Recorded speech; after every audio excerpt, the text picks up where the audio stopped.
All right, people, September is pretty much almost over, but we had to end this month with a bang. It's so interesting because, again, the last couple of years I've been complaining about how September is a dead month. And so this September, though, has actually been like a pretty good month for us. Lord of the Rings, Rings of Power, it's Cobra Kai, Atlanta. And now we're ending it with a movie that I don't think anybody ever intended to be anything other than potentially like a big Oscar hitter. And instead it's turned into quite possibly the behind-the-scenes paparazzi-soaked drama of the year. I'm joined by Luke of Luke Reviews in order to break down the now long-awaited release of Olivia Wilde's second feature film debut, Don't Worry, Darling. Luke, you ready to break this down? I'm as ready as Florence Pugh was when she cracked those eggs and found nothing inside, which was kind of my experience with this movie. We'll start us off on a great note already. All of that and more on today's episode of the Talkin' TV podcast.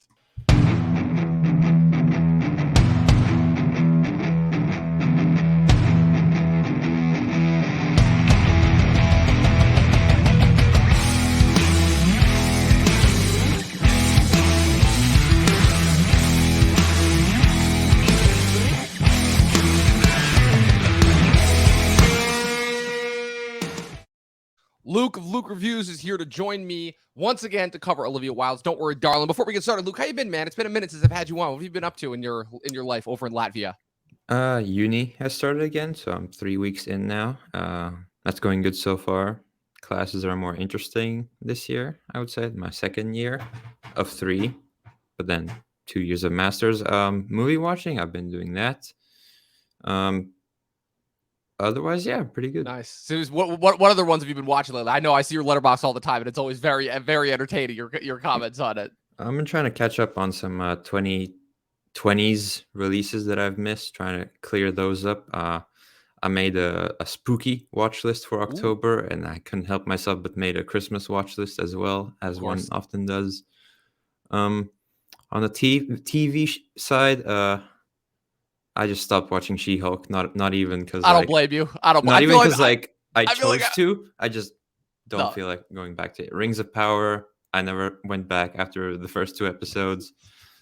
But House of the Dragon, that's pretty good. Yeah, House of the Dragon. That's the one. Who knew of those 3 shows, House of the Dragon was going to be the one? Crazy. It's almost like people were wrong for immediately doubting that Game of Thrones wouldn't be able to make a comeback. But I couldn't agree with you more. Rings of Power started to become a little bit of a slog. She-Hulk, at this point, I've already made my reasons very clear as to why I watch the show, but I don't even know how I'm keeping up with it at this point. It's literally just become a chore. I think the saving grace of it is that it's only half an hour. But I will say, I don't know what your thoughts were on Rogue One, because I don't think we ever got a chance to talk about it. But I will say that for my money, I loved the first 3 episodes of Andor, so I would definitely recommend that. Which I have watched the first episode today. Yeah, finally found some time. Yeah, I think the biggest criticism going against that, which again is tough because it's the first good thing from Star Wars we've gotten all year, but is that I don't necessarily know if these 3 needed to be 3 episodes. I feel like they could have just as easily been one big dense hour-long episode.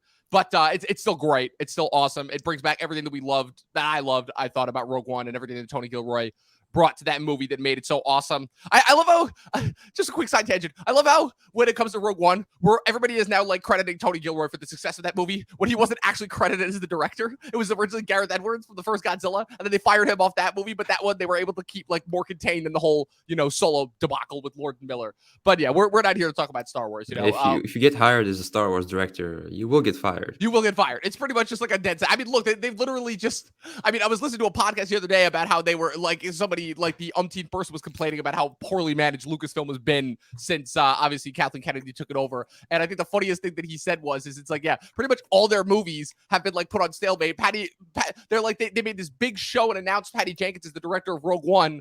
And now but everybody in Hollywood knew that movie was never going to get made because there was no story to it. So now that movie was officially canceled. Taika Waititi's movie, who the hell knows? Because I feel like they're announcing a new project for him every other week. It's like it's a mess over there. But hey, at the very least, that's why we got to take what we can get. Like I said, they're still going strong on the Disney Plus side. I hope Ahsoka's good. I hope The Acolyte's good. Obviously, Bad Batch season 2, January 4th. So make sure you tune in. But Luke, we're not here to talk about Disney for once. I feel like we've been doing a pretty good job this past month of finally having some podcasts where we don't have to talk about Disney. And this is finally the first one of them. I've been hyping it up for a while. I've been waiting for this time period. 2022 was always going to be an interesting year as far as the Oscars go, because I feel like the rest of the year has kind of been like just this weird push-pull back and forth of like coming off the pandemic, trying to put out what movies they were, studios not knowing whether they were going to be able to put movies in theaters, then Top Gun coming out, just demolishing everything, and studios completely backtracking on everything they did during the pandemic. I'd be like, hey, if we want movies to make money, we should probably put them back in theaters and not, just throw them into the content well of streaming, But so we got this movie, Don't Worry, Darling, Olivia Wilde's follow-up to her debut, Booksmart. Booksmart, did you get a chance to watch Booksmart? I did. I thought it was pretty great. Like a solid 4 out of 5. Yeah, I agree. A lot of people obviously condemned it for being a super bad ripoff, which it was. There were a couple of things that came out around that time period. But I thought for my money, it was very solidly well made. I really enjoyed it. Thought the casting was good. It had good vibes. I thought it was like, I didn't look at it as much as a ripoff of Superbad, but more so like, I thought just like a good kind of like 21st century version of it. Superbad is very much rooted in its time. Booksmart, I thought, was very much rooted in its time. It kind of does the same thing. I think Olivia Wilde's saving grace is that her writing partner, Katie Silberman, is really, really talented. I think she's a really talented writer. I think she comes up with some great ideas, some great jokes. She understands like kind of what it is that people actually, like about movies, but I feel like it's something that cannot be said for a lot of current writers that are working in Hollywood. And obviously you can imagine my surprise that Olivia Wilde doesn't kind of fall victim to the woke mob and just like wants to focus on making good stories, So that's why obviously I was looking forward to this movie that she was going to do as her second follow-up. It was a little bit bigger, a little bit more expansive, a lot more movie stars in it. Again, it's like pretty much like the most attractive cast of the year. Florence Pugh, Harry Styles, Chris Pine, herself, Nick Kroll, who they actually made look like, decent. I don't know why I keep taking shots at Nick Kroll. He's great. I love him. Gemma Chan, what's it called? Really, really attractive cast. The concept seemed interesting. It seemed like, again, like kind of one of those like Twilight Zone-esque, Stepford Wives thing where it's like, okay, a bunch of these people in this seemingly idyllic town, which of course by movie terms means that something sinister is brewing underneath the surface. The trailers had me pumped for it. And then Venice Film Festival happens. And then we start hearing all these stories coming out from behind the scenes. And next thing you know, who knew that it was going to start this early? Usually these types of like Oscar bait movies that then become steeped in the behind the scenes drama. Usually I feel like that doesn't start to happen until like the October to December train. But man, they got this shit started right early because next thing you know, we're hearing all the first Shia LaBeouf leaks a bunch of info about how Olivia Wilde basically lied about the reason why he was fired from the movie. Then we started hearing all these things about how Olivia Wilde and Florence Pugh did not get along at all on set. Apparently now Florence Pugh is refusing to promote the movie at all, although I think that may have changed in the last couple of weeks. Obviously, the coup de grace was apparently how there may have been a quick shot where Harry Styles apparently spit on Chris Pine. I think he threw a goat on him, actually. He threw a goat on him, exactly. Like, it's just nonsensical, and it's kind of crazy how fast this all heated up. Like, I don't know, like, what do you make of the behind the scenes drama? Because it's one of those things where it's like, again, it's Hollywood. There are a bunch of overgrown, overpaid children. Essentially, this stuff is always going to be bound to happen. Obviously, we know that Olivia Wilde has not been having the great last couple of months.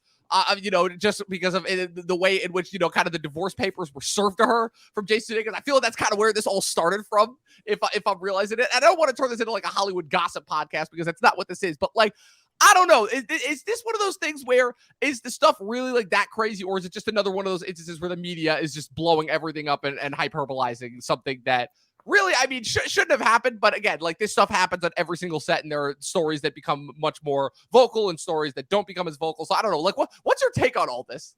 Yeah, I think like actors not getting along with the director, that's not anything new. That happens all the time.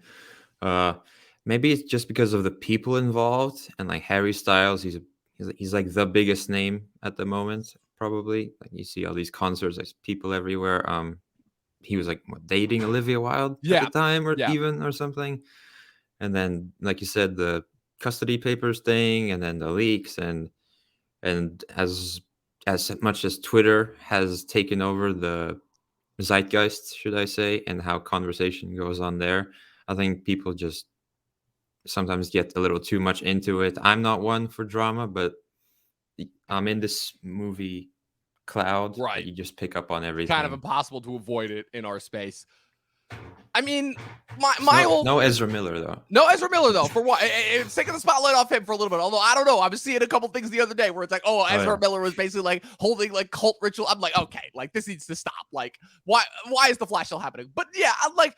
The thing that always depresses me about this is the fact that whenever there's stuff like this behind the scenes, whenever there's like, let's call it like an extra behind the scenes narrative that kind of comes up and overtakes kind of the trajectory of the movie, it just sucks because for me at least, regardless of the artists who are involved, because I think there's been a lot of misconstruement recently between the, kind of the divide between, loving the art versus kind of, despising the artist. I feel like a lot of that came about at Me Too, where I feel like a lot of people, like, they would let, like, kind of their own personal thoughts on an artist, like, kind of affect their, affect their love of the work that the artist puts out. For example, obviously, like, I'll like, for an example that I always come to is Kevin Spacey. Obviously, that's a big one where obviously for reasons that should be pretty obvious, I don't think anybody condones the actions that he did, but like, I still think he's a great actor. I'll still go back and watch his movies. Usual Suspects for me is still one of my favorite movies ever, but I feel like, again, there's a lot of people who it's like, again, whenever they hear that like their favorite artist,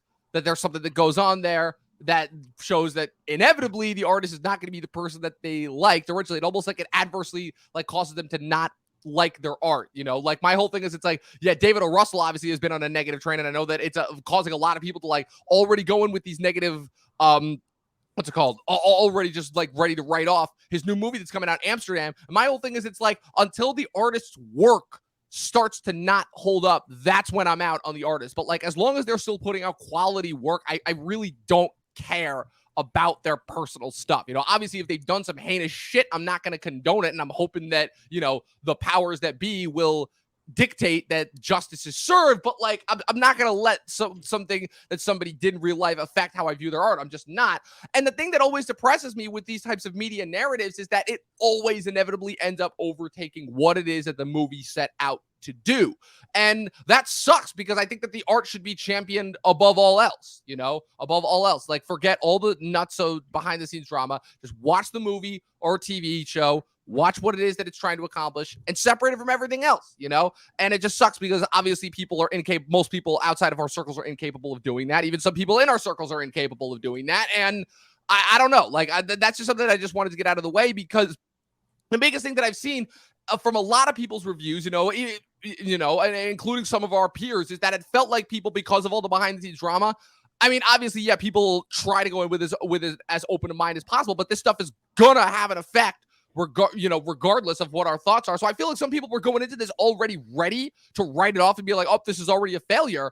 And so you can imagine my surprise when I came out of this movie, again, taking all the behind the scenes stuff aside, and I'm like, I actually kind of liked it, I saw a decent amount of reviews on Twitter being like, okay, this movie had a lot of solid points, but I thought it kind of fell apart at the third act, all that, again, all legitimate things. But for my money, at least, I actually kind of really, really enjoyed this. I thought it was, again, I think that Wilde, for all her personal flaws in her real life, and we're not going to go into that because we've already talked about it enough. I think she is a talented enough filmmaker. I think that, again, she's been working in Hollywood for a very long time. She's met a lot of talented people. She gets some really talented people, on the creative side. This movie was shot by Matthew Libatique, whose credits include Black Swan and A Star Is Born. The movie looks gorgeous. The set design is all there.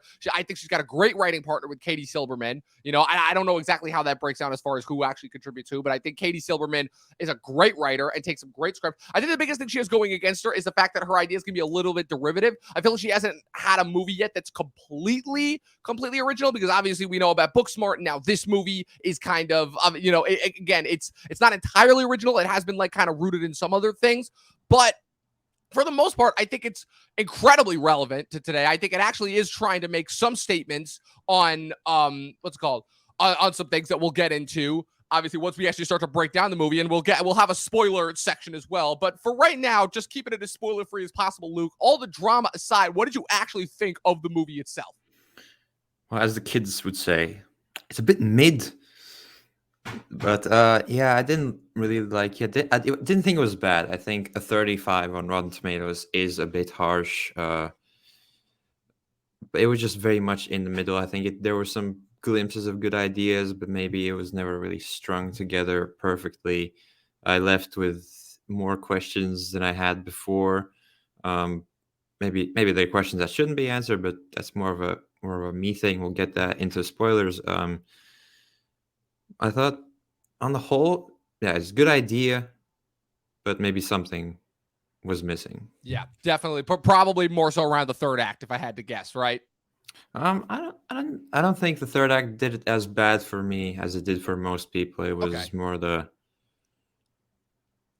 maybe there's something with the I was about to say, structure or something. would you say I it just was thought it like was insanely predictable. That's what it was really, for me. really? Yeah. Okay, that's interesting. I actually like that. I wanted to get into that because so like I guess like in order to still try and keep it on the spoiler-free section. So like, are you so when you say like kind of predictable, do you mean that like you saw the twist coming? I'll definitely say this, and this may have been just because like again like I really didn't know what to expect. And it was one of those movies where again it's not a giant blockbuster. It's not based off a comic book. It's not based off any sort of pre-existing IP. Even though again it has allusions to other previous movies, it for the most part is an original idea. I actually did some reading behind the scenes. This actually did not start as an original idea that Wilde and Silberman were writing on. It actually was a spec script so there was it was originally a spec script actually written by twin brothers Kerry and Shane Van Dyke, who are actually the grandchildren of Dick Van Dyke. And it was officially announced in August 2019, and there was actually a bidding war amongst 18 studios in order to acquire the next project. The screenplay was also on the 2019 blacklist, which for people who don't know, that's kind of a list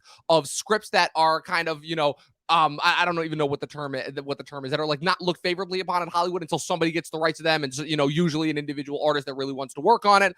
Famously, back in the day, Dalton Trumbo, who was blacklisted in Hollywood for being a communist, ended up winning two Oscars for original screenplay, one for Roman Holiday and one for Spartacus under a pseudonym. And those obviously two scripts were both blacklisted. What's it called? Then obviously, in 2020, the casting starts. So funnily enough, obviously when the original cast, because I believe the first three that were announced was Florence Pugh, Shia LaBeouf, and Chris Pine.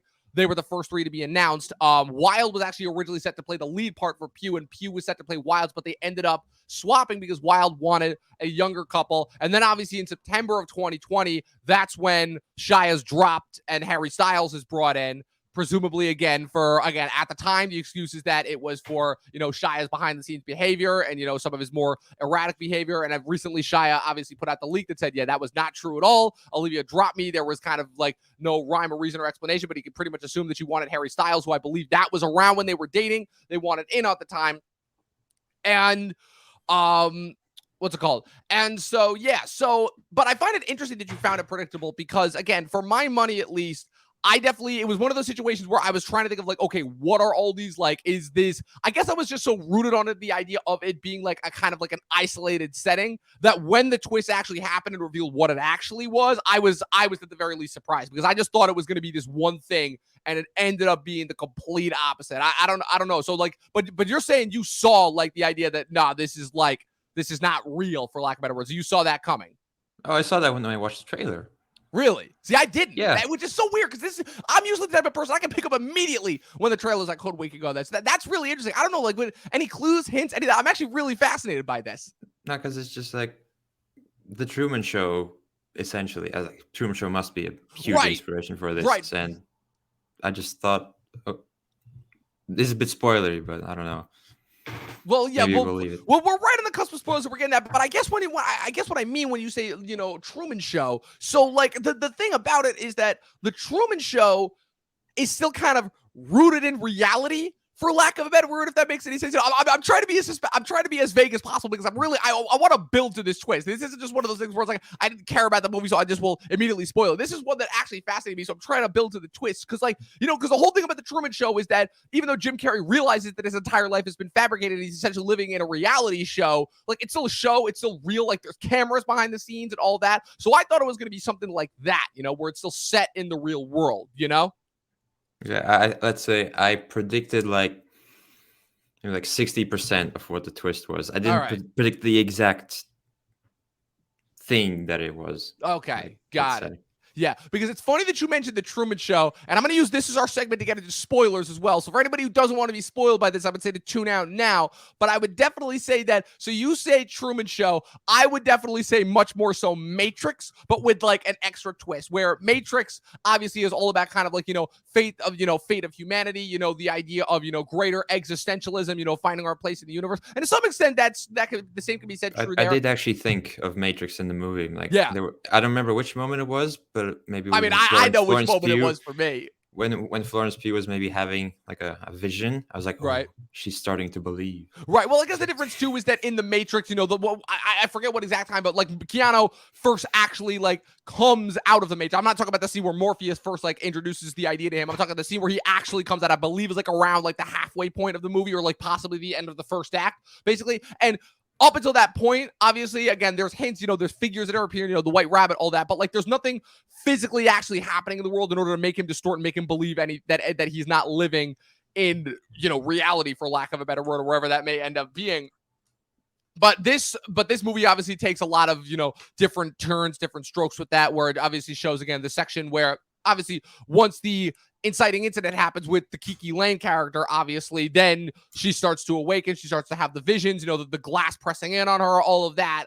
And so I guess without further ado, I guess we can start to do some spoilers. So obviously, again, the plot of the movie, it's pretty obvious from the trailers. Florence Pugh and Harry Styles are living this seemingly idyllic lifestyle in this kind of isolated 1950s-esque town that you can assume is somewhere out in the West. It's in the middle of the desert. They're living this seemingly idyllic lifestyle. Harry Styles works for along with all the other husbands on their one block that include Nick Kroll and a bunch of other people that are kind of like a little bit too attractive for their own good. They'll work for Chris Pine, who's kind of like the seemingly evil CEO who is in charge of this project called the Victory Project that they're working on. None of the wives are aware of it. Some of the wife character, obviously, again, that's Florence Pugh, Olivia Wilde's character, who is married to, who's she married to? She's married to Nick Kroll, right? Gemma Chan's character is Chris Pine's character. And obviously, there comes the obvious point where you have the one character in the movie portrayed by Kiki Layne, which I want to get into that in a little bit because that's another kind of thing that I have. I saw it on your Letterboxd. Yeah, you saw that. I'm like, I'll get into that in a bit, where I'm like, I have a little bit of a problem with that, where obviously she starts to, have realizing it's like, why are we here? Why do we have no memories of what happened before? They're lying to us. All the usual things that you've seen in a bunch of movies before. That part, I'll admit, it definitely is a little bit predictable, but she ends up attempting to kill herself, unfortunately. And so that, of course, causes Florence Pugh to start experiencing visions and start to realize that obviously everything that they are experiencing in this world is some kind of a lie. And so naturally, we as the audience are led to assume that, again, that was all pretty obvious in the trailers. Chris Pine, he's one of those characters that it's so obvious that his character is evil. But so then it leads to the third act twist, which is revealed that rather than Chris Pine maybe, drug it, because I feel like there's a lot of hints as well in the movie that are meant to kind of like push you to another conclusion, where again, all those flashbacks of like kind of them being drugged and being on a hospital table, it's being led to assume that there's like, this could be some sort of social experiment, that there were some kidnappings involved with some mind control. And instead, what the twist is revealed is that this entire elaborate setup is instead a virtual simulation that has been programmed, where apparently Chris Pine's character, who we never see in the quote-unquote real world, this is where I'm getting at with the Matrix comparison, has essentially created this computer program that allows for men in the real world, obviously, in the modern day 21st century, in the current grind culture, as I like to call it, where again, everybody's working all the time. Nobody has any time for any real intimacy or real relations, for men to essentially entrap their female their female significant others who they feel like they can't spend any time with in this virtual space. I believe they do it by like hooking them up with like these eye transplants that they put in their eyes,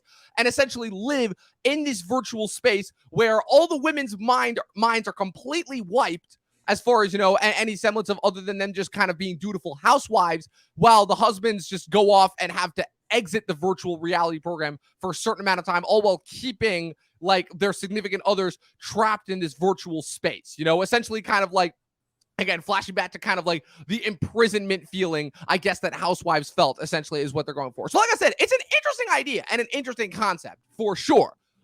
Then, obviously, that brings us into some of the problem. But so now that we've kind of spoiled it, now that we've gotten out of the way what the actual twist is, what it actually is, Lou.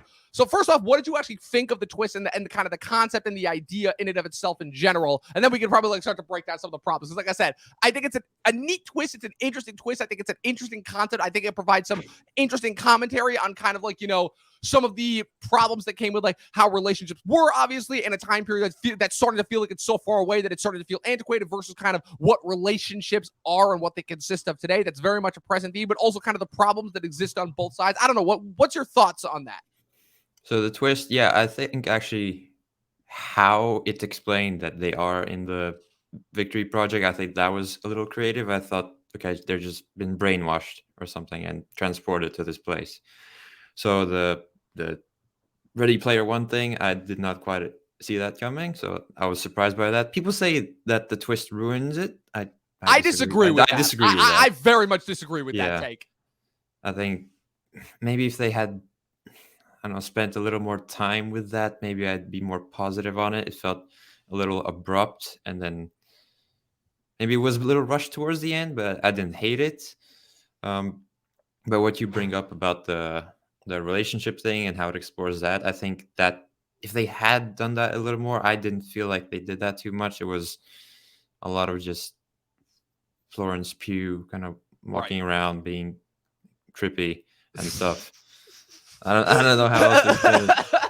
She's like, there's nothing in this egg. Ooh. Yeah, it's like a lot of there's nothing in this egg too. It's kind of misplaced where again, it's like Olivia Wilde has clearly been in Hollywood for a long time, and she understands what she's doing. She understands the things that she has to put in there in order to build up, but she almost like kind of falls in love with that a little too much and kind of continues that for too long rather than like starting the resolution when she does. I feel like almost by the time we get to the twist itself, once it's revealed kind of, who Harry Styles' character really is. And like I said, I appreciate he's an incel. Right, exactly. It's an incel, which again, that's a whole thing that I want to get into in and of itself. And I think, again, it makes it even more interesting how maybe Olivia Wilde ended up doing a favor by having that be Harry Styles instead of Shia LaBeouf, because I think the idea of like, again, Shia LaBeouf works a little bit too well, I think, as an incel versus Harry Styles. At first I was like, oh no, what did they do to him? And then after a while I was like, oh, okay, that's actually kind of interesting that they would turn one of the most famously successful and attractive, males in the world into an incel. I think there's actually kind of something there, and that's actually kind of interesting and ballsy. But I mean, the biggest thing for me, obviously, is you're right. The kind of the build up to it, they almost drag it out a little bit too long. And I feel like again, like they kind of get a little bit lost as far as like the flashbacks and the whole, once Florence Pugh gets kidnapped and you think she's being brought to this other facility to be brainwashed, and in a sense she is. But you're right, they kind of get lost a little bit in that as far as like, oh, what are some other crazy trippy things that we can have Florence Pugh experience? When really for me, I think the biggest mistake that this movie does, especially when it gets to the third act, is the characters just start doing a lot of stuff that we are led to, what's the word I'm looking for? That we are led to kind of like speculate about, but nothing's actually said. So like, obviously we learned Harry Styles' motivation. So that leads us to assume that the rest of the males that are living in that community are similar incels on the outside world, because once Florence Pugh makes her escape, Nick Kroll has this breakdown and they all start yelling at each other, and they're all like, you said that this would work and all that. You said that none of them could possibly wake up. And so that leads you to assume that the rest of them are incels. But so for me, so that's fine and all, but for me, the biggest problem comes down to between Gemma Chan, Chris Pine, and Olivia Wilde's characters' motivations, because the thing that is revealed is that obviously we know that Chris Pine, again, he's the grand architect, he's the creator of this whole program. Obviously, again, they're the world that this virtual world that is created, it has got several rules in it, which is, if you will. Yeah, exactly. It's kind of the whole, Harry Styles mentions that he has to go out, and I'm assuming he wakes up when they leave. They all wake up and they go to their actual job to make enough money to stay. Yeah, that's what I would assume as well. And what's called, but the whole thing was within the virtual world, they're like, yeah, don't go to the lighthouse and all that, or whatever that secret facility is, because that's kind of like the exit waypoint, obviously. But what's interesting too about that is how Gemma Chan ends up stabbing and killing Chris Pine, and it's like, oh, you stupid male, you've let this go too long. Now I have to kill you. And I'm like, okay, where did that come from? Yeah, it was can we get a little bit more of an explanation there? Like, was she really the grand architect and he was just kind of taking credit for it? Like, what's going on here? And then obviously the Olivia Wilde character, when Florence Pugh tries to like get her to come with her after she's, spoilers, kills Harry Styles at the end, which again, saving that, we're saving all the bits for Harry Styles. And Olivia Wilde is like, you have to go, but I want to stay. I chose to be here. And she's like, but your kids are not real. She's like, in here they're real because they're not dead like in real life. And I'm like, wait a minute, whoa, back up a second. Like, explain that more, like, come on, I need to see something more. And it's like all these like kind of like actually like interesting thoughts and questions that I have, where it's like, who was the real architect of this, Chris Pine or Gemma Chan? What did Chris Pine actually contribute, if not like usurping it? What happened to Olivia Wilde in real life that makes her want to choose this fantasy version of reality?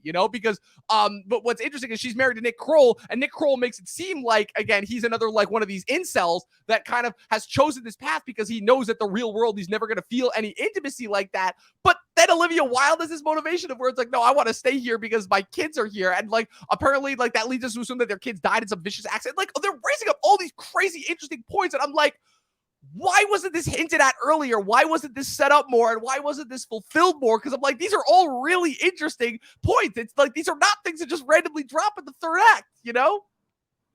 Absolutely. I did forget about the kids dying part because it was just so sudden. Like, Right. focus on It's that. so sudden. It comes out of nowhere. And it's like, we don't even have time to react to the fact that Florence Pugh killed Harry Styles. And then what that leads us to, because she wakes up again because of like the dumb musical cue. And again, just a lot of stupid things that, again, we know these have to happen because because they have to go by plot semantics. But it's like just another thing of where it's like, these characters are so dumb. Why are they not able to like see through this very easy flaw of it's like, okay, characters seeing moments of trauma. Again, not every person is clear, especially the ones who are being held there against their will. Not every person is going to like just continue to be in this lull. You know, this happens in every single one of these stories. They always end up waking up after a certain point. They always end up wanting to escape. And I'm like, there should have been better safeguards left in place other than Chris Pine trying to goad Florence Pugh and then like essentially what even was that dinner scene, like mansplaining her, I guess, is into like everyone else not believing her, like I guess is what they're trying to go for there. Like I don't know. Like I said, it sucks because it's a lot of stuff, and I think it's a lot of really interesting stuff. And unlike a majority of these movies, we're mostly just bashing you over the head with it, I think it's actually doing it in a really interesting and creative way. But it's like, you know, that's what makes it so frustrating. You know what I'm saying? I think I do, because that dinner scene was just like, hey guys, am I crazy? She's like kind of figuring it out, but then the others, what are they playing? Are they playing along? Do they not see how weird it is that their stories line up? To my knowledge, again, I think it's the thing of where she's leading them somewhere, like she's almost got them, but then Chris Pine is just constantly coming in and just offering up like kind of a more, what's the word I'm looking for? A more palatable kind of explanation in order to kind of subvert her suspicions and kind of just make her out to look crazy, you know, so that way he can continue this narrative of, oh, anyone who starts to wake up and realize this is a simulation is just crazy and just needs to be brought to this other location in order to be reprogrammed and all of that, you know? So that stuff made sense, but it's like, again, just I that's always a nitpick that I have in scenarios like this, because I see this happen in movies, in TV shows, a character's being held against their will in some sort of simulated environment. They try to make other people see their point of view. They're made out to be crazy. Then obviously when they finally find out the truth and are able to expose everyone, all hell breaks loose. And that's kind of sort of what happened here, but not really. So yeah, like I said, that's kind of what I mean when, like I said, interesting concept. I thought kind of well thought out as far as like all the pieces were there, but I don't know if it's a matter of they just kind of just were in such a rush to get the third act over with that they kind of just left all these really interesting pieces off the board, or if it's just the fact that they did shoot all these scenes and they had like an extra like half hour, I would think, of footage, but they wanted to hit that like and make it like a 2-hour runtime because the movie's only 123 minutes, so it's just about that 2-hour timeline. And like it felt like there was enough material to really stretch this out into 2.5 hours, but the studio, again, Olivia Wilde was not proven enough nearly as a director, so they tried to get this into 2 hours, and it sucks. I think that again, there's some really interesting thought process because I feel like all these characters, I feel like I would have wanted to see all their backstories. I want to see about Olivia Wilde and Nick Kroll in the real world. I want to see about Kiki Layne's character in the real world. You know, I want to see kind of Chris Pine and Gemma Chan as the grand architects of this whole thing, you know, and it's so focused up on Florence Pugh and Harry Styles that I feel like all that extra context would have helped flesh out this world, this movie, this interesting idea, and make it that much more awesome and compelling. It's just not there. And we're ultimately left with what feels like a bunch of repetitive scenes, which is just Florence Pugh and Harry Styles just hooking up over and over and over and having crazy sex. And we get a very nutty Chris Pine staring at them. You know, nutty Chris Pine staring at them, which again, Chris Pine in this movie, somebody needs to give this man a friggin' Oscar already because it's ridiculous how he doesn't have one. And he's been so good in all of these movies consistently for a decade, but he's never had the right part to get him that Oscar nomination. And it sucks because, again, I feel like in any other year, if not for the behind-the-scenes drama, they would have given him a push for supporting actor. And now I feel like with all of that, the hopes are completely dashed. And now I think this movie will be lucky if it gets anything. You know, it also didn't help that it opened in September, which has already become so rare for movies that open in September to get Oscar nominations in general. You know, it really is. You got to hit it within that October to December into early January window now in order for it to get Oscar nominations, you know. And now literally this movie, all the people are going to talk about is the behind the scenes drama when it's like man, there's actually some really interesting stuff here that you could talk about that's not the behind the scenes drama. I still want to talk about kind of, actually, no, let's have the conversation now. The movie stands on kind of the whole back and forth with kind of, how the 1950s seemingly idyllic, obviously, again, there's that feeling of imprisonment and entrapment that these housewives have. But again, there also is something there where it's like, again, people just in general were closer. Obviously, again, it wasn't all peaches and cream, the situation that women were in and kind of the limitations that they had at the time that society prevented them from doing, at least in American culture, obviously kind of allowed the men to run free willy-nilly. But like, there is something to be said. I think Olivia Wilde is trying to say something about the idea of, kind of relationships being more wholesome and people being able to be more intimate with each other, as opposed to kind of the modern day grind culture. Everyone's online. Everyone's always struggling to make their rent just to make money. Everyone's always working nonstop 24/7. They don't really have time for any intimacy with any others.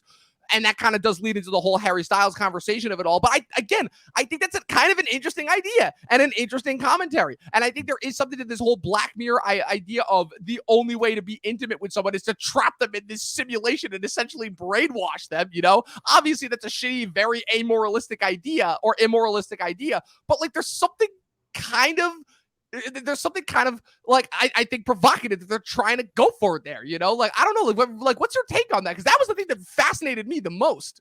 Yeah, I think that should have kind of been what the movie was about. It felt more like an afterthought, like when the twist was revealed, and that's really the only time when it started happening. If they had taken time to develop that, like maybe Florence Pugh going, "Oh, you don't spend enough time with me," or "You always working on the progressive materials," right, or whatever. That's like, that was funny. Yeah, could have been more hinted at. But again, I think that's also interesting because, again, that goes into kind of the realities of them in the real world, where the whole thing is that, so obviously in the real world, they both work, but like Florence Pugh is in the ER. She's got the in-person. She like clearly likes the social vibe of just not being away from home. And who knows like how actually close they are, versus Harry Styles. Again, he's the incel. He's the one that's at home online all the time, kind of just hoping that someone will come, she's kind of providing for him in a sense. So he's almost created this fantasy where he's able to provide for her. So that actually kind of made sense, kind of how that was built up to. But you're right, there could have been more hints that led to it that could have made it, more obvious that like, this wasn't just as idyllic as they wanted it to be, But so let's bring it into it, the Harry Styles conversation. So obviously, again, you and I have been joking back and forth nonstop about how, is this the beginning? Is this the end of Harry Styles' film career? I mean, it's so weird because like Harry Styles, this is not the first like major music pop star that's tried to transition over to movies. But I guess the kind of the joke of it comes from the fact that almost every time that happens, it's a failure for the most part. I know Gene Simmons was in a couple movies. Paul McCartney's been in a decent amount of movies. They've been trying to make Beatles movies forever. Again, there's a long line of like music stars that make the jump over to movies and stuff like that. Lady Gaga. Lady Gaga more successfully, I would definitely say. more successfully. But so Harry Styles is the latest in a long run. Again, former One Direction member, I think still is in One Direction, which I don't even know if One Direction is a thing. I thought that Harry was the one that left, but it turned out it was Zayn. And so obviously now arguably the biggest pop star, I guess, for people under what's his demographic? Because I know people might. So what? I guess like under 30. I'm not gonna comment on that. I don't want to. Right, so I want guess their like, mob to come after me. I guess kind of like the big. I guess kind of like the biggest, like kind of I'll say under 30, pop star specifically with a certain demographic. Now of course he's popping up in feature films. Obviously Christopher Nolan kind of gave him that start 5 years ago with Dunkirk, and now he's obviously made that shift. He's he was obviously at the cameo at the end of Eternal last year. He's in a couple of movies this year between My Policeman and this. But obviously, again, the role of this one is kind of like a little bit of an accident because, again, this was originally supposed to be Shia LaBeouf. And once the twist about his character is revealed that he's one of these guys who, again, just seems to be another one of these men that just is following Chris Pine blindly. And then it's revealed the reason for that is because in the real world, he is a little bit of an incel figure. He obviously is in this relationship with Florence Pugh in the real world, but they don't really seem to have any intimacy. She doesn't really seem to particularly like him at all. So he essentially entraps her in this setting where he could like care for her and be close to her and be intimate with her. And like, it's so weird because it's a couple things. One, knowing that this part was originally supposed to be Shia LaBeouf. And two, just again, for lack of a better word, all the Harry Styles baggage that we have, which again, also I think is another reason why like music stars, whenever they try to make the transition into movies, it almost never goes well because we have so much baggage and we already have so much of a relationship with them that unlike movie stars who we can like form and kind of develop a relationship and a narrative for as we watch them in more movies with music stars, specifically pop stars, whenever they come into movies, it's like, okay, we've already got all that baggage of knowing who he is in real life, you know? And so now it's more so we're watching, okay, how is this going to translate and how is this going to work? And while I think that I personally think he gives a good performance, and I think that he's doing what's required of the role. It's funny because in the first half of the movie, before the twist is revealed, he's flip-flopping back and forth between an American accent and a British accent. I was confused. I was so confused sometimes by that. he sounds a bit American, but then he's British again. I was so confused by that, but then I think that's one of the few things that they actually do explain in the third act, because it's revealed that, okay, that is a deliberate choice. And if anything, I feel like that's the thing that's supposed to clue us into the idea that it's not real, because the fact that he's flip-flopping, it's revealed in the real world he is American, but he chooses a British character for the simulation. But apparently he just like, there might be like some problem where he like can't maintain it. So it's the fact that he's bouncing back and forth. It's one of those things where, again, as a clue, it like kind of works. But as like a thing that's a part of this world, it's kind of a little bit inconsistent where it's like, okay, why would he be bouncing back and forth? If he's British in this world, he should stay British, you know? And the kind of like the idea hinting like could result in like possibly like a fault in the program. But again, that's not really explained. So I don't know, like we were joking back and forth. You were talking about like, okay, is he actually good in this movie? So like, go, like give your 10 minutes on Harry Styles. So I think it's a bit too easy just to clown on him for like, oh, he was terrible. Like I'm no acting teacher, but I think he was like fine. He wasn't great. He wasn't bad. Like I've seen the videos where it's like where he does that face, like and he's like, and he just starts shouting. But I think he was fine.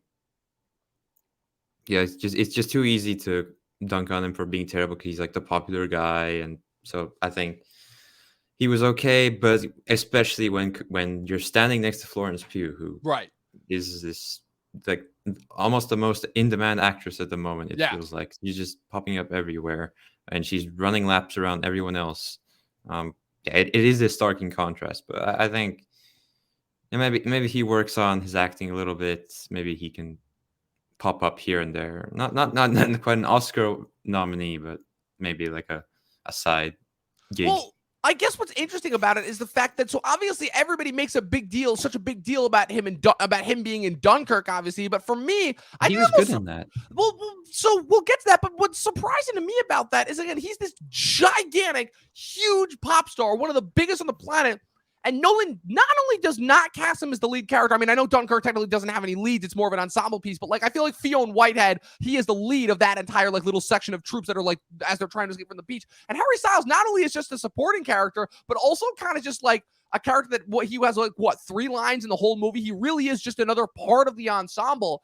And it's been a slow, progressive build up to this point. They didn't immediately try to like make a movie around him, which I think is what's so interesting, is the fact that almost all of his parts, with the exception of My Policeman, have been supporting parts. I mean, yeah, he's the second lead in this movie, but like Florence Pugh is the lead of this movie, not him. He is ultimately a supporting character. So I think that's what's been the most fascinating thing for me to watch, is so much of the time, you know, just because of it inherently the ego involved, and just again the behind the scenes fame of it all, where again his team probably wants him to be the centerpiece of everything, but he actually like kind of has the what's called, you know, the humility, if you will, to not to just again kind of go along with these directors, understand, trust them, and know that even though he's not the lead, they will do right by him. It's really interesting and fascinating, and it's kind of I guess we don't see that happen too often, which is why kind of his role and his part in this is so fascinating ultimately, and kind of the trajectory of his career. I mean, again, he's in Eternals for 5 seconds in a post-credit scene cameo to hype up a hero who,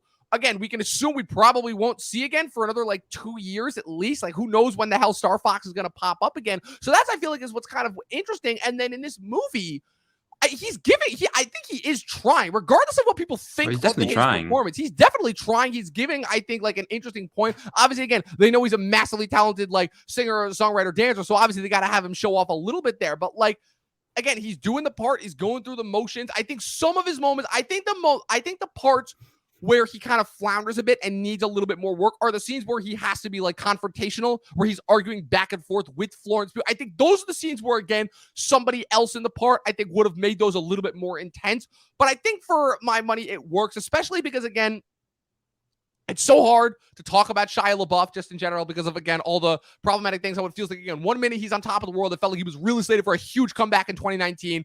And then all the stuff with FKA Twigs, and then just how bad the tax collector was overall, and just how brutal that movie was, and everything. And it feels like he's kind of back to obscurity again. So who knows? We might see like another like pop up of him in a couple of years. But then he got cast in Megalopolis, right? And now he's cast in Megalopolis again. So there's that. And so I don't know. Like it's so weird when I think about it, because I think that for this version of the movie, I think Harry Styles works better, because I think Shia LaBeouf, despite the fact that we obviously know he's the better actor, Shia LaBeouf, it would have just become a completely different movie. I don't necessarily know if Shia's like kind of what he brings to his performances roles. I don't necessarily know if it would jive and work with this type of a movie, because in this kind of, again, just seemingly idyllic, very lofty, very kind of thing of the past, I feel like Shia LaBeouf sticks out like a sore thumb, especially once we get to the incel stuff.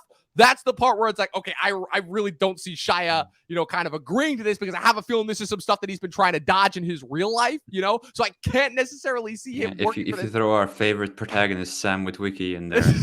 I don't know. It's been a long time since those Sam Witwicky days. I feel like he's kind of outgrown the whole, kind of being the nerdy guy. Again, if he was in this movie in like circa 2007, 8, I feel that's a different story. But 2019 through 2022 Shia, that's not the same Shia that we had all those years ago. So I feel like the whole paper bag phase of his career and everything is just just kind of just giving us a new lens and a new look into his life and everything, So I don't know.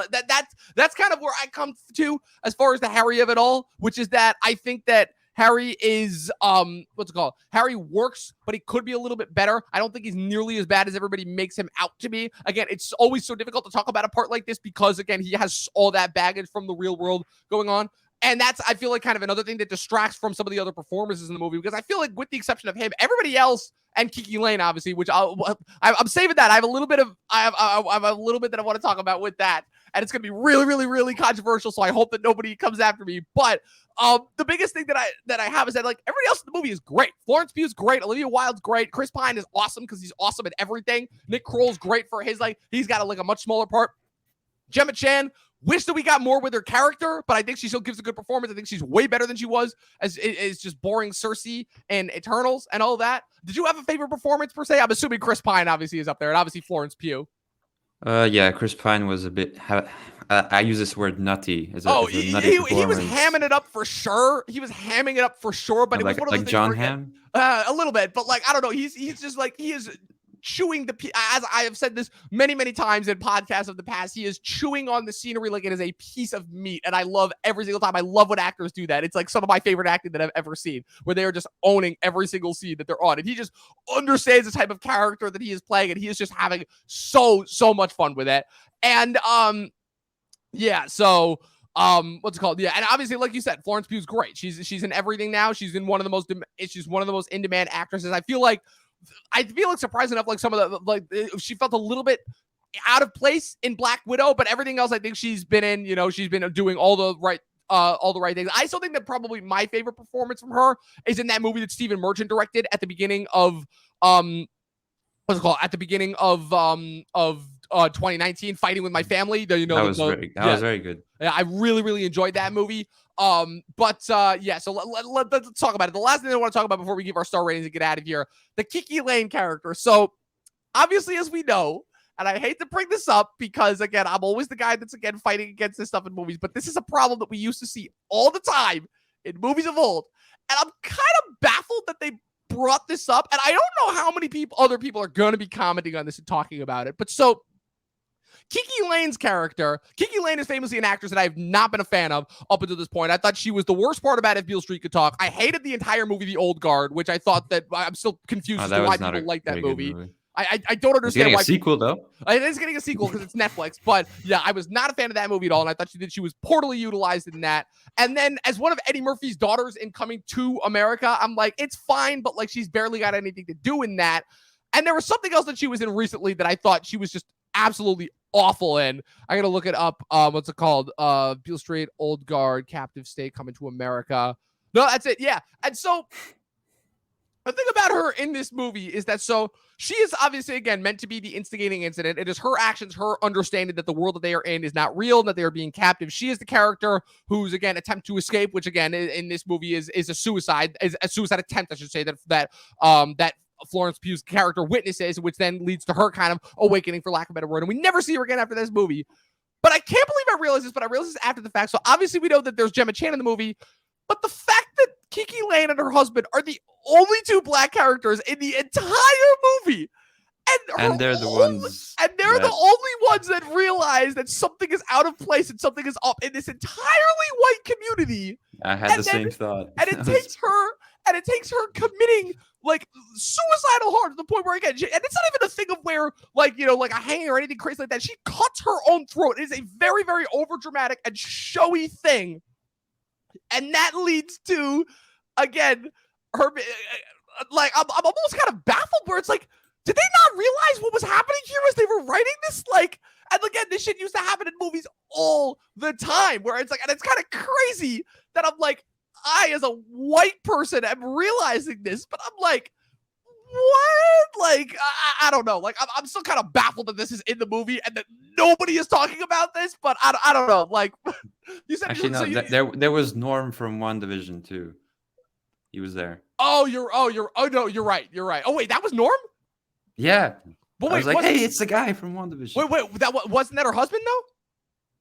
No, that was different. Yeah. Oh, it was a different guy? Okay. Yeah. So there was somebody else. But again, like back. Well, there was one. There was one other. But yeah, I'm again, it's one of the things where I'm like, wow, I'm actually kind of surprised. I'm like, that was one of those things where I'm like, and I didn't notice it while I was watching the movie. And I think that's the biggest difference is that I'm like, I didn't notice it till after the fact, but then after the fact, I'm like, wait a minute. And then I looked, I'm like, oh no. And I just kind of realized it's, I don't know, like, is there anything else? I had to point that out because I'm like, that is just so baffling to me. But like, I don't know. Like, you have anything else that you like that I missed there, or? No, I think you nailed everything there. I can point out one thing to me that was like stood out, like a whoa. Yeah. So obviously, there's a big scene that the interviews were about with Olivia Wilde, where Florence Pugh is being, say, pleasured by Mr. Styles. Yes. knocking everything over. Yes. And then a song starts playing. It's Shaboom by the Chords, which is engraved to my brain to the sights of Radiator Springs, turning up the neon lights. That's right. Of course. How dare you? Yeah.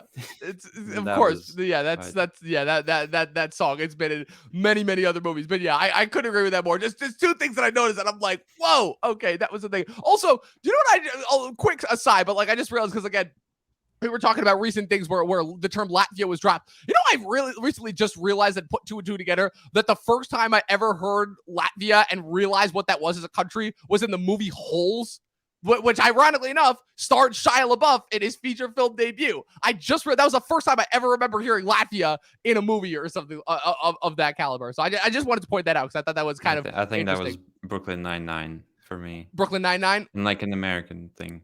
Right. Yeah, no, it was definitely Holes for me back in the day. It's been dropped. Obviously, again, you know, the whole Victor Von Doom being from Latveria, which obviously is a takeoff from on Latvia. So yeah, there's that. But yeah, so that's I feel like that pretty much sums up everything that we wanted to say about it. So without further ado, so Luke, give us your final thoughts on Don't Worry, Darling and star ratings. I think currently it's at a 2.5, but like a high one. I think us talking about it has increased it a bit. If I ever do rewatch it, it might go up to a 3. Would I recommend it? Yeah, maybe you can find something out of it that I didn't.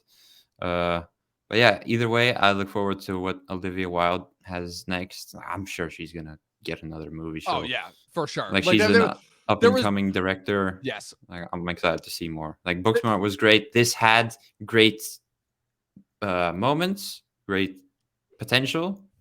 So maybe something else along the way. Yeah, I agree with that 100%. I think that if anything, the behind-the-scenes drama and is just gonna, again, if there's one thing that Hollywood loves, it is drama because it puts the attention on it. And she's definitely gonna get a lot of attention, and she will definitely get another project, and then all eyes will be on that when it comes out. So in a weird way, again, for whatever the case may be, the drama was probably the best thing for her, and we shall see if but we obviously know that Florence Pugh will never be working for her again, more than likely, if even half the stuff that we've heard about the behind the scenes things were true. But yeah, for my money at least, I thought that despite all the problems, I still thought that it was kind of a creative and interesting endeavor.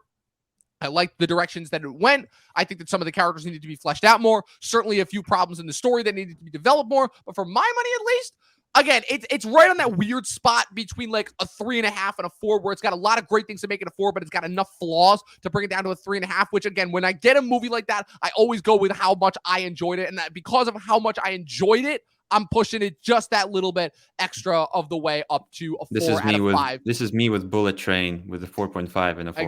Exactly. See, I pushed knew it to a 4.5. I knew you would get it. I knew you would understand it. But yeah, so that's where I'm getting it. I'm giving it a 4 out of 5.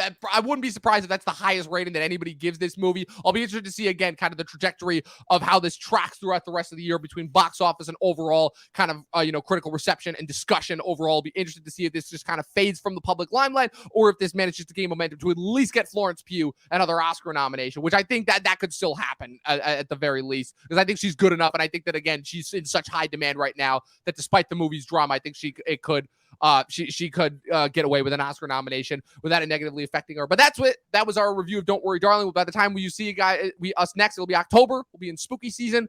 And without further ado, Luke, where can the good people follow you on the interwebs? Find me on Letterboxd, where I'm currently most active. Evidently, Dom enjoys my entries here. They're the best. I think you've got to be my favorite Letterboxd member so far. That is high praise. My goal is to one day get the most liked review on a movie review. I think you'll get there. I think you'll get there at some point. I just have to see it early. I think that's the key. Yeah, I agree really with that. Funny. I agree with that. Otherwise, on Instagram, Luke_reviews. When I'm not doing math or structure of materials homework, I'm watching movies or TV, so always trying to post something on my story. I love it. Absolutely. Keep doing what it is that you're doing. And I think one day you will achieve your dream of having the most liked Letterboxd review of a movie. And of course, you can follow me across all platforms at Movie Nerd Reviews. Be sure to follow the official Talking TV podcast. We are winding down on Talking Thrones. The Long Night just came out this past week. This week we got, a Talking Thrones episode that I've been waiting a long time to be revealed. Probably one of the funniest intros by Professor Pat ever, The Last of the Starks. That will be out on Friday. And of course, be sure to keep tuning into new episodes that are released every single Sunday for the Talking TV podcast network. I can't promise that we're going to be releasing a whole bunch of extra bonus content for the rest of the year, but I will be endeavoring to do my best, as I unfortunately am also back in school as much as I try to avoid it. But you guys can, of course, follow us with everything that's going on in the socials that I just listed. New episodes are released on Spotify and Apple Podcasts every Monday. And as always, people, for myself and Luke at Luke Reviews, 12 scenes in a short film, and watch more fucking movies. We'll see you guys next time.